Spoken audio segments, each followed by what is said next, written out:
Le bio a-t-il toujours la cote? On apprend que la consommation de fruits et légumes bio a chuté de 11% en 2021 sur un an. Et l'offre est telle que les prix s'effondrent. C'est le cas notamment dans le secteur de la pomme bio. Conséquent, cela ne permet plus de compenser les investissements. Notre correspondant Benjamin Peter s'est rendu dans une exploitation près de Moissac dans le Tarn-et-Garonne où une arboricultrice s'interroge beaucoup sur l'avenir de sa parcelle bio.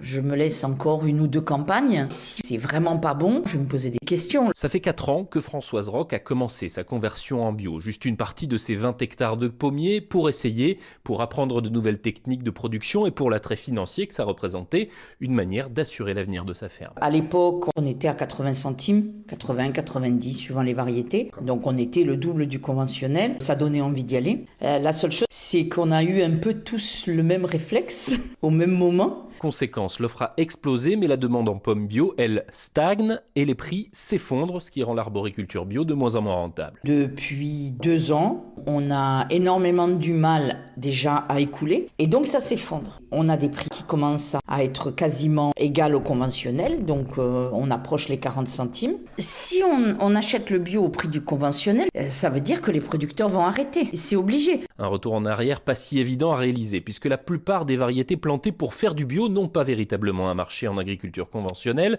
et qu'il faudrait bien 2 à 3 ans pour greffer de nouvelles variétés et refaire cette conversion.